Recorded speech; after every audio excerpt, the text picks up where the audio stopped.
बच्चों, कैसे हैं आप सब? आशा करती हूँ आप सब अच्छे होंगे, स्वस्थ होंगे। स्वागत है आपका इस कक्षा में। आगे आज हम पढ़ते हैं हिंदी का पाठ 11 भूकंप। भूचार या भूकंप का नाम तो तुमने सुना ही होगा, जो हो सकता है कि कभी तुमने भूकंप का अनुभव भी किया हो। भूकंप का अर्थ है भू यानी जमीन का कांप।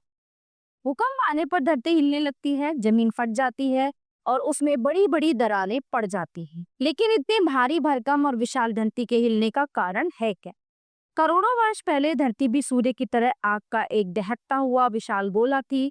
इस पर किसी हरियाली या जीवन का कोई नामो निशान तक नहीं था। फिर हजारों साल तक पृथ्वी के ऊपर वर्षा होती रही, जिसके कारण पृथ्वी धीरे धीरे ठंडी होने लगी। इसकी ऊपरी परत इतनी ठंडी हो गई कि उस पर पेड़ पौधे उग आए, नदी बह निकली और इसके विशालतम गड्ढे महासागर बन। आगे चलकर इस पर पहले सूक्ष्म जीव पैदा हुए और फिर मछली, मेंढक जैसे जीवों का विकास हुआ। पेड़ पौधों के घने जंगलों में ही वानर जैसे किसी जीव का विकास हुआ, जो धीरे धीरे विकसित होकर मनुष्य बनी। धरती की ऊपरी परत तो ठंडी हो गई थी, लेकिन इसकी भीतरी परत आज भी इतनी गर्म है कि उसमें आग दहक रही है, यानी अंदर से। वहां का तापमान इतना अधिक है कि उसमें लोहा, तांबा, पत्थर तक गल जाते हैं। भीतरी परत में जो उबलता हुआ पदार्थ है उसे मैग्मा कहा जाता है। इसी मैग्मा पर पूरी पृथ्वी का दबाव टिका हुआ है। कभी कभी वर्षा का पानी पृथ्वी की बड़ी दरारों से होता हुआ इस भीतरी आग तक पहुंच जाता है, जिसके कारण बड़ी तीव्र भाप पैदा हो जाती है।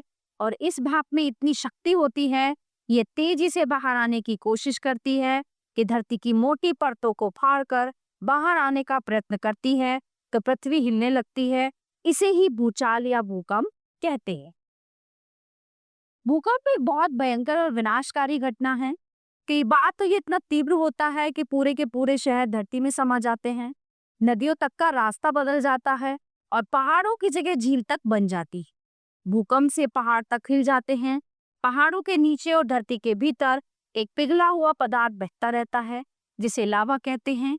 लावा बहुत तेज गति के साथ ऊपर आता है और पहाड़ के मुख को तोड़कर बाहर निकल जाता। ऐसे पहाड़ को ज्वालामुखी कहते हैं। दुनिया भर के पहाड़ों में सबसे अधिक ज्वालामुखी जापान में है।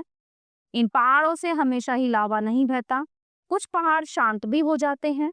इन्हें सुप्त ज्वालामुखी कहते हैं। लोग ये भी भूल जाते हैं कि यहाँ कभी कोई ज्वालामुखी भी था, लेकिन कभी कभी सैकड़ों सालों से सोया ये ज्वालामुखी अचानक फिर से सक्रिय हो जाता है। उसके मुंह से फिर धुआं, धूल, मलबा और लावा बहने लगता है। ईरान, रूस, जापान, फिलीपींस आदि में ऐसी ज्वालामुखी फटने के कारण भयंकर भूकंप आ चुके हैं। भारत में भी कई भयंकर विनाशकारी भूकंप आ चुके हैं। महाराष्ट्र के लातूर, गुजरात और उत्तराखंड में आए कई भूकंप जान माल की भारी तबाही मचा चुके हैं। इनमें हजारों लोगों की जानें गई और गांव के गांव खत्म हो गई। ठीक है, तो प्यारे बच्चों, ये थी इस पाठ में भूकंप के बारे में जानकारी। तो ये पाठ यहीं पे समाप्त होता है। आशा करती हूँ आपको बहुत अच्छे से समझ आया होगा। मिलते हैं अगली कक्षा में। धन्यवाद।